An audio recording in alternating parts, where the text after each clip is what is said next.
Quand on vous envoie, quand vous êtes mandaté pour une mission, à un moment donné, il faut revenir vers vos mandants pour faire le point.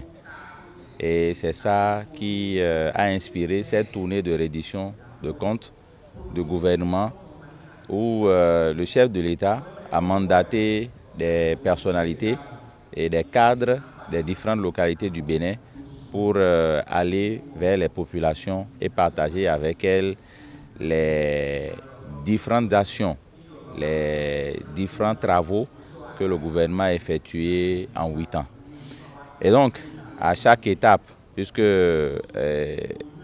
la ministre Adiyatou Matisse m'a fait l'honneur d'être le rapporteur départemental de cette tournée. Donc, j'étais à l'ADA. Ensuite, j'ai été mandaté pour participer à la tournée au niveau des 9 communes de l'Ouémé. Donc, à chaque étape, nous avons partagé avec les populations, notamment les grands électeurs des 4 formations politiques soutenant les actions du gouvernement. J'ai nommé le Bloc républicain, mon parti, l'Union progressiste, le Renouveau, Moël Bénin et Renaissance nationale. Nous avons partagé avec les grands électeurs de ces grandes formations politiques le point d'exécution du programme d'action du gouvernement. Alors, ce point touche tous les secteurs. Quand nous prenons le secteur de l'enseignement, par exemple, il y a les cantines scolaires. Et avant, à peine le tiers des apprenants au Bénin bénéficiaient de cette opportunité-là. Mais aujourd'hui, il y a près de 75% de nos apprenants qui bénéficient des cantines scolaires et donc ça leur permet d'être plus concentrés sur les études. Il y a la construction de beaucoup d'autres centres de formation, d'écoles. Il y a le projet lié à l'Aspirana. Vous savez qu'il y avait des déficits d'enseignants et tout ça. Aujourd'hui, ce problème-là est presque réglé. Au niveau de ces aspirants-là, vous avez noté avec nous que récemment, il y a une décision qui a été prise expressément en Conseil des ministres pour leur permettre de bénéficier, comme leurs collègues cadres, des 12 mois de salaire et avec effet immédiat. Ça, c'est à l'actif du gouvernement du président Talon qui a beaucoup de cœur.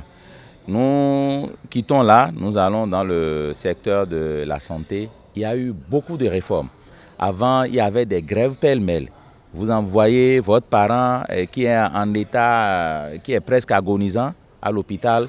On vous dit que le personnel hospitalier est en grève pour ci, pour ça.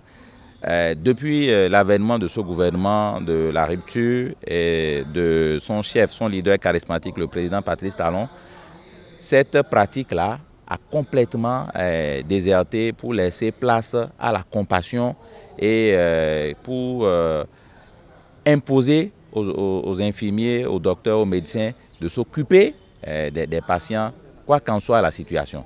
Donc vous allez voir qu'il n'y a plus de grève. C'est pareil au niveau de l'enseignement, c'est pareil au niveau des autres secteurs d'activité. Il y a la promotion et la construction de beaucoup d'autres infrastructures et le renforcement du plateau sanitaire. Aujourd'hui, il y a beaucoup de scanners où vous pouvez faire votre check-up, votre IRM facilement à Cotonou et dans les chefs-lieux. Il y a la réalisation du CHIC, du centre hospitalier international de Calavi. Et là, quand vous allez penser que vous êtes en Europe. Et c'est pour limiter tout ce que l'État engloutissait dans les évacuations sanitaires. Bientôt, cet hôpital de référence qui va drainer même des patients de la sous-région sera fonctionnel. Et tout ça, c'est à l'actif du gouvernement. Quand nous venons dans le secteur des transports, le secteur des pistes et des routes, là, ce que le gouvernement du président Talon a fait, c'est gigantesque, c'est titanesque.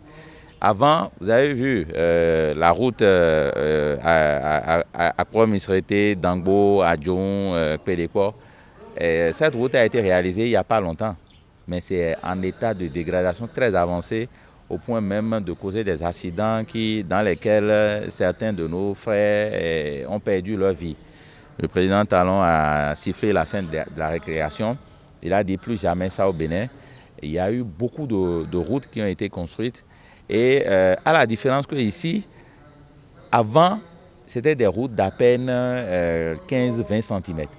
Mais aujourd'hui, avec le gouvernement du président Talon, le goudron, le bitume qu'on nous fait varie entre 65 et 70 cm d'épaisseur.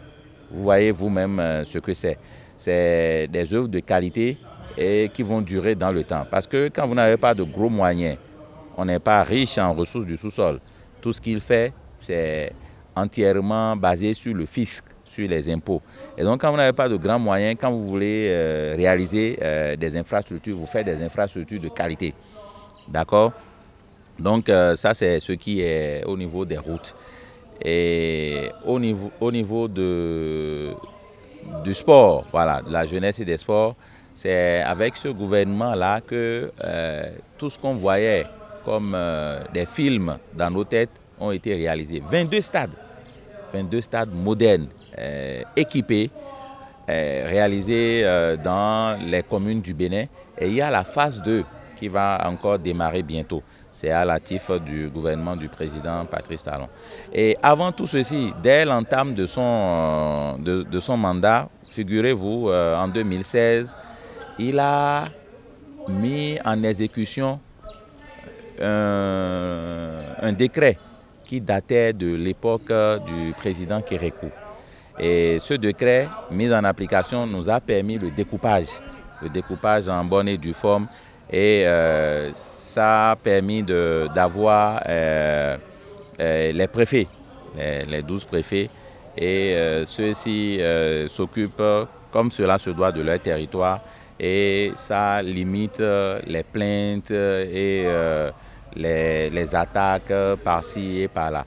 Nous, dans la vallée, vous savez que nos parents sont à majorité dans l'agriculture.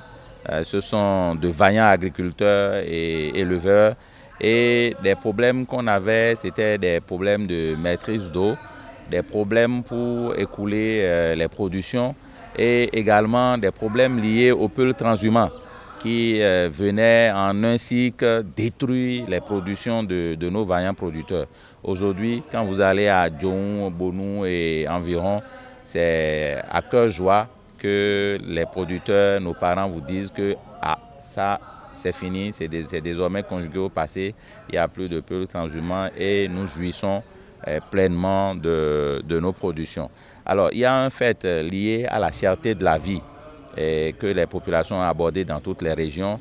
Ce serait illusoire de ne pas reconnaître le fait. Mais l'erreur est en partie également de nos pratiques. Nous avons besoin, par exemple, au Bénin, d'environ 1 million de tonnes de maïs pour que nous nous nourrissons au moins du reste au seuil de la normale. Et dans le même temps, nous produisons 2 millions de tonnes. C'est-à-dire pratiquement le double de ce qu'il nous faut et on manque de maïs. Alors, qu'est-ce qui se passe? Les pays de l'Interland, les pays environnants, qui n'ont pas des climats qui favorisent ces genres de production, mettent des prix forts au niveau de nos parents, de nos producteurs et autres, qui clandestinement convoient ces produits-là dans ces pays, et oubliant chez eux. Or, quand vous n'avez pas balayé votre maison, vous ne devez pas aller balayer le portail ou la devanture. Donc, des dispositions sont en train d'être prises pour que ceci soit corrigé, pour que les populations mangent à leur faim. Il y a un autre projet majeur, la GDIZ à Glodjibé.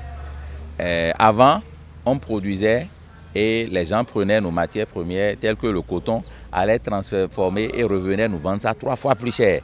Le président a trouvé que ce n'est pas normal. Il faut que les producteurs, il faut que les nationaux jouissent des fruits de leur effort. D'où la GDIZ qui est une zone franche industrielle qui regroupe beaucoup d'industries.